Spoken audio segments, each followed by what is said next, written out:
Welcome to the Sustainability Story, where we explore the latest trends and insights in sustainable finance. I'm Nicole Gehrig, Director of Global Industry Standards at CFA Institute, and I will be your host for today's episode. And in this episode, we're going to delve into the importance of integrating nature related risks into investment strategies. And nature related risks are less widely discussed and understood than climate related risks, and we're hoping to shed some light on nature related risks during this episode. I'm excited to have Mel Peh as my guest today. Mel is an independent consultant for the United Nations Environment Program Finance Initiative, or UNEP FI, who supports the work of the Net Zero Asset Owner Alliance's monitoring, reporting, and verification track, and the transition financing track. And previously, she worked in equity research, consumer good sector analysis, green and sustainability origination, and climate risk integration for private credit. She holds an MPA in environmental science and policy from Columbia University's School of International and Public Affairs, and a bachelor's of business in banking and finance from Nanyang Technological University in Singapore. She is a CFA charter holder. So, Mel, thank you for joining us today. Thank you so much for having me. So, before we delve into our discussion, maybe can you start with providing some background on how you became interested in sustainable finance? Yeah, absolutely. I'm so happy to share. I like to thank Nicole for inviting me. And I've been following this podcast actually, and it's so relevant to the work that I'm doing. And it's such a pleasure to be here. I'll start off by saying some of these views that I'm expressing on this podcast are my own and do not represent UNEP FI. So I really started this journey when I was working in consumer goods analysis for United Overseas Bank, and the bank started looking into providing sustainable finance solutions from a sector perspective. So through that, after 2 years into my role as a pioneer member of the ESG solutions team, I decided that I needed to know more about climate change and what are some of the real reasons behind these drivers and how can we make it better as a society and as a whole. And that really drive me to pick up my master's degree on environmental science and policy in order to gain this additional perspective to tackle this topic. So all in all, like that's been some twists and turns to get here, but being able to work across functions as well as geographies has really helped to ascertain that sustainable finance is something that is going to continue to play an important role in long-term value creation, wealth management, and is something that I'm very passionate about. So, thank you for providing us with your sustainability story. Let's dive into the discussion on nature related risks. Nature related risks are potential threats posed to an organization that arise from its and really wider society's dependencies and impacts on nature. And those risks can be physical risks, transition risks, or systemic risks. When we think about nature related physical risks, they develop from the physical degradation of nature, and for example, through pollution or deforestation. And nature related transition risks arise from those actions or processes undertaken by organizations or society to really protect, restore, and reduce negative impacts on nature.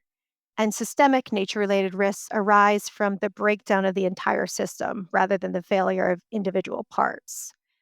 And I read a PricewaterhouseCoopers research report that showed that 58 trillion US dollars of economic value generation, which is more than half of the world's total GDP, is moderately or highly dependent on nature and its services, which I thought was quite fascinating.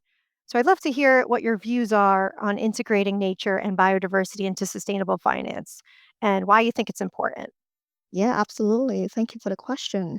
I see that nature and biodiversity is actually integral components of sustainable finance on top of climate action, and these two are highly interdependent on each other. So one example that I'll give is land use change. So in the case of a deforestation, this will lead to decline in biodiversity and from the loss in species as well as population decline. But I just want to take a step back and ask, like, wait a minute, are we just having this conversation for tree huggers and wildlife enthusiasts? And no, and here's the reason why. So I'll give an example of what's happening closer to home, I guess, to everyone's heart as well. What's happening to the egg prices in the United States these days? Since the start of 2020, the cost of eggs have increased by nearly 140% according to data from the US Bureau of Labor Statistics. And here I'll try to explain some of the reasons why this nature-related risks is important for the society and finance in general. And so we know that there's been changes to migration routes of wild birds, and these can actually lead to an increase in transmission of viruses to domestic poultry flocks, and particularly egg-laying hens. This could then, as a result, lead to a large-scale culling of infected birds, and that will cause a reduce in supply in eggs, and that really causes the egg prices to rise. And there's also knock-on effects on the rest of the value chain. Like you and us, like we're having to pay higher prices, because producers then have to pass on the costs. And in the cases of like food service industry, if they're not able to increase the selling price of the products, then they might just experience some level of margin squeeze as a result. So like I would just say, like, in short, like, business activities have some sort of dependencies on how the ecosystem actually work, and having a stabilized ecosystem services would then help to ensure that revenues continue to flow in a certain way, and we try to reduce the kind of systematic risk to the overall economy, and that's why nature and biodiversity is really important to this overall sustainable finance agenda. Thank you for that explanation and example of how the bird flu poses a significant threat to biodiversity.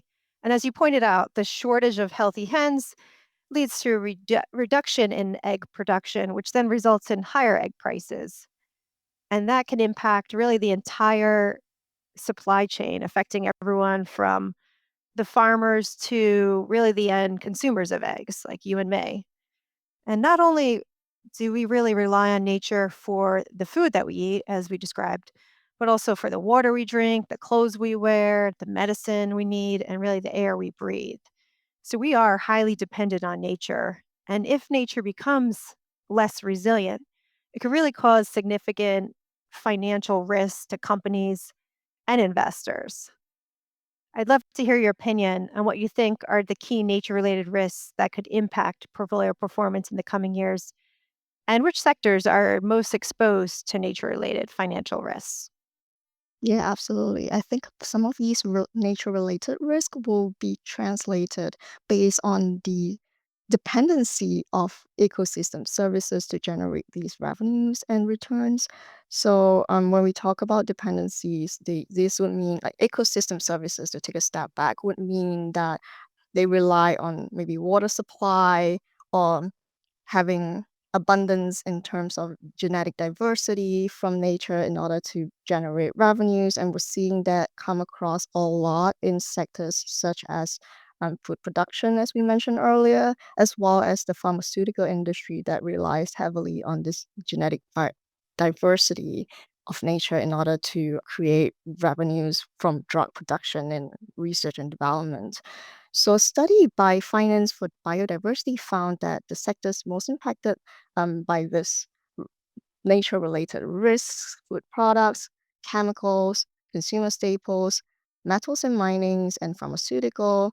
And we also see these sectors coincide with the 8 priority sectors of Nature Action 100, which is a global investor engagement initiative focused on driving corporate ambition and action to reverse nature and biodiversity loss. So, now that you've mentioned some of those sectors that are most financially at risk for some of these nature related concerns and risks, like water scarcity or biodiversity loss, what steps should asset managers and asset owners take to really begin to integrate some of these considerations into their investment processes? So, one of the fastest ways for asset managers and asset owners to start taking action on integrating some of these considerations is through the use of the Taskforce for Nature Related Financial Risks Framework, or the TNFD.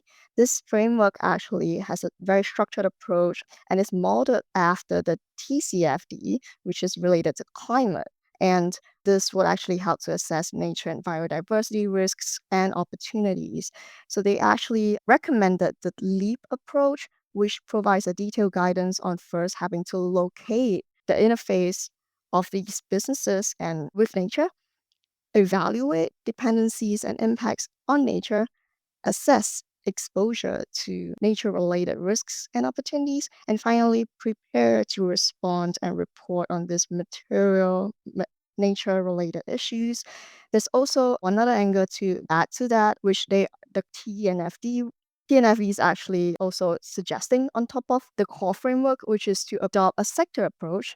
And through that, we can actually start by assessing the materiality of nature dependencies for a particular sector and how whether or not the impact on this particular sector would be high or low. And from there, start to look at some of the ways and actions available to help reverse some of these risk exposure to nature loss. That's great advice for managers to use the TNFD framework to better understand how the companies they are invested in are exposed to nature related risks, really, whether those risks are financial material, and to then integrate them into their valuations, and also to use this nature related risk information to engage with issuers and really have those that have higher risks to engage with them to change behaviors and to mitigate their impacts to nature and biodiversity. So, as an example, the framework that helps identify locations where biodiversity loss is a concern in the company's value chain, they could then contribute to the protection of nature and biodiversity. And there's other ways that asset managers could help, maybe by using their ownership rights to support shareholder resolutions that promote stronger biodiversity commitments, or they can really exclude companies with high biodiversity risks, such as those might be causing deforestation, as really other ways that they can integrate nature related risks into their investment decision making. Absolutely. So I wanted to pivot maybe to metrics now. I know when we think about climate related risks, scope one, two, and three greenhouse gas emissions are really crucial metrics for emission reporting. And they're pretty standardized metrics that most companies already disclose. And we have the Greenhouse Gas Protocol, which really provides a universal measurement basis for those types of metrics. Is there anything that's a standardized metrics or a measuring framework for organizations to really measure an organization's exposure to nature and biodiversity related risks that's available to investors? That's a really, really good question, but unfortunately, I have to say no, just because nature is a little more complex than that. And this is going to get a little technical, please bear with me. So, in the case of carbon emissions, the scientists behind the IPCC report has actually converted five other greenhouse gases into carbon dioxide equivalents based on their relative ability to trap heat compared to carbon dioxide, called the global warming potential. And so, in addition, carbon dioxide as a gas is transboundary, meaning it does not is not bound by a national border, so it's not location specific. So that actually help us to understand carbon emissions on a global scale and how to tackle it as one Earth. But in the case of nature and biodiversity assessment is highly location dependent. So for instance, a tropical rainforest would be vastly different from a marine ecosystem. And so therefore the metrics behind that will also be very, very different. And as such, there's no a single metric that can paint a full picture of the actual nature related risk exposure. And that being said, there is this database called the Exploring Natural Capital Opportunities, Risks, and Exposure, or ENCORE, and this would actually be one-stop shop for financial institutions to look at various indicators for assessing how each economic sector can depend on various ecosystem services. There are also other data sets out there, including but not limited to the biodiversity risk filter developed by the World Wildlife Fund for Nature, as well as the Natural Capital Index framework. So with that as a backdrop, the TNFD, in partnership with the Partnership for Biodiversity Accounting Financials, actually proposed the use of biodiversity footprinting approaches for financial institutions in order to assess the impact on a portfolio basis. So this would mean aggregating some of these metrics into one indicator, or we call it the biodiversity footprint, in order to make a better assessment across different sectors as well as portfolios. So, thank you for the technical analysis on why we don't have a single metric to evaluate nature related risks. And you've shared some excellent resources and tools that can help investors better understand how the economy is vulnerable to nature related risks and how environmental changes can pose risks to businesses. And for example, the ENCORE tool will assist financial institutions really in assessing their dependencies and impacts on portfolio level. And it can also help those that are trying to meet the TNFD recommendations. And as you mentioned, there isn't a single metric like greenhouse gas emissions to measure nature related risks, but alternative is measuring and reporting the biodiversity framework of a portfolio or a fund might be able to provide a way to assess and quantify the impact on biodiversity. And although that measure might not be standardized, it still offers a potential comparable metric. We talked a little bit about the challenges and differences between climate related risks and nature related risks, that nature related risks are broader. But what do you believe are the main challenges asset managers and asset owners encounter when trying to integrate nature related risks into investment decisions?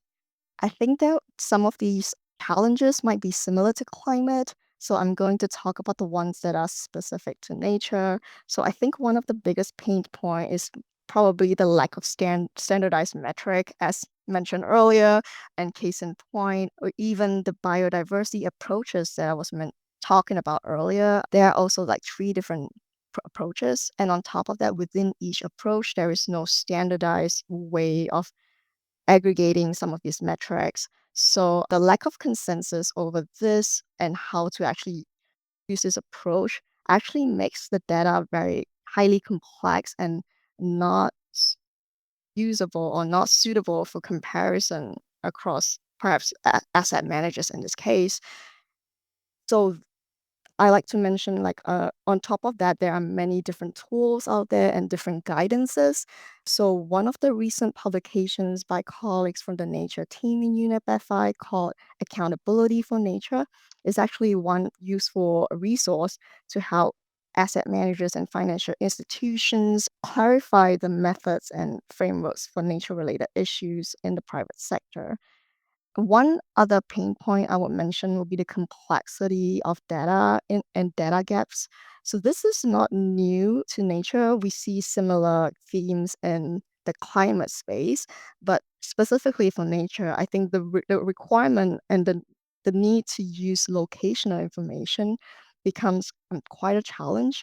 But that being said, I feel like as nature is one of the topics that developed later. There has been leaps and bounds of improvement in the climate physical risk space that has started to use some of this locational information. So I think the nature related industry or space can actually leapfrog this development in this space and just tap on this development that has already happened in the physical risk space to actually help to continue to use location information to help to understand some of these risks at the asset level, all the way up to an aggregation or at the corporate level.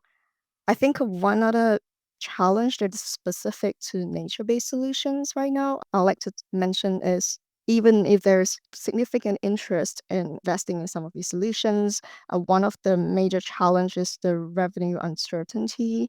Just because, similar to renewable energy projects, some of these conservation related investments tend to have long gestation period. The more likely would be found in the global south, where a currency, country, as well as geopolitical risks might actually also make these investments more challenging. On top of that, some of the offtake agreements can be quite risky. For instance, if we look at a nature conservation that relies on carbon credits on top of other hybrid revenue sources, such as selling of agricultural produce from a particular project, there could also be risks involved in some of these offtakes. And therefore, I feel like in general, that also makes it challenging. But that being said, there are also other ways to de-risk some of these through the blended finance solutions that has been developed since the climate topic started. And I think again, there could be opportunities to actually gain some ground in this space as this space continue to develop. Great. That leads me into my next question on some of the opportunities, which I think is hopefully areas that are going to be able to mitigate some of these risks and really allow for more opportunity for capital to flow into those areas. So, for banks and investors that are really looking to align with more nature positive finance, what advice would you give to them? I love your question. So I'm going to start off by saying there is a global biodiversity framework, which is similar to the Paris Agreement, but it is working on the nature topic. It actually calls on the finance sector to play a part in delivering its apex goal, which is to halt and reverse nature loss by 2030 by aligning portfolios and urgently shifting financial flows toward the transition of sustainability. So they sized a need for about 200 billion of investment per year to actually get there through both private and public finance. And I think this is one space that is definitely evolving and definitely an opportunity for banks and investors to lean in. So one advice would be to actually start leaning into these nature and biodiversity conversations, including making voluntary commitments. They can also go one step further by requiring clients as well as investee companies to start setting science based targets for nature and disclosing nature related data. For banks and investors, a better understanding of dependencies and impacts on the returns on portfolio will also allow them to manage the associated risks better. So one example would be to start engaging with corporates and borrowers in sectors that are high risk and high dependency on nature, as mentioned earlier. And I think this engagement would then help to move the corporates as well as portfolios forward in this nature transition. And investors can also look into investing directly or indirectly into some of these nature positive solutions, including blended finance, impact funds, payment for ecosystem services, thematic bonds, and we see green bonds, blue bonds, and even biodiversity bonds that are being developed in this space. And finally, nature-based solutions that can generate credits, including carbon and biodiversity credits and other co-benefits. So all in all, the space will continue to evolve, and I strongly believe that collective action and partnership with multiple stakeholders will help to provide that crucial knowledge to better manage the risks and opportunity and create long-term value in return. So, those are some excellent ideas for asset managers and asset owners to align their investments with nature positive outcomes. And as you pointed out, collective action and partnership among different investors will enhance the management and sharing of knowledge about these risks. So, I'd like to know what steps can asset managers take to advance this initiative and to raise awareness about these risks? Yeah, that's a really good question, and I really believe from my experience working in like asset management, there are so many things you have to do on a day-on-day basis. So some of these additional information coming from being part of capacity building and knowledge sharing would be very, very helpful. So for instance, leaning in on some of these voluntary commitments that we have out there. There is a Finance for Biodiversity pledge for financial institutions who are committed to protect and restore biodiversity through investment and lending practices could be one way to actually gather more information.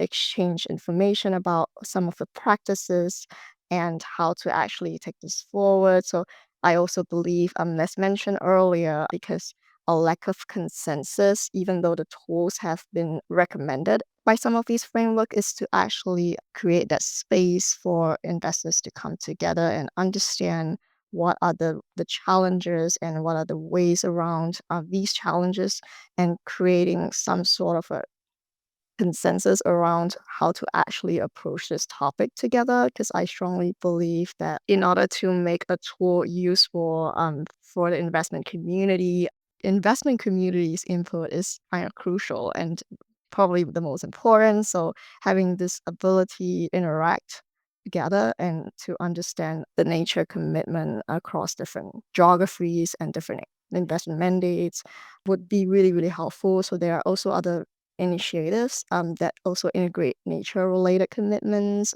We're seeing that in the UNPRI as well, where they have a spring initiative for stewardship for nature. So there are many of such ways that you, asset manager or investor or even a bank, could lean into some of these conversations. Yeah, I think collaboration is definitely crucial too, like you mentioned, working together with different stakeholders to really develop best practices, share knowledge on some of this information can really help overcome some of the challenges, even related to interpretation of these, into the data availability. So, really helps meet some of those goals and integrate nature related risks. So, Mel, thank you so much for your insights with us today to provide us a lot of valuable information to address the nature related risks so investors can safeguard financial returns, ensuring long term sustainability in their portfolios. It's been a pleasure speaking with you today, and I hope we can collaborate again in the future. So, thank you so much for your time today. Thank you so much, Nicole. It's a pleasure.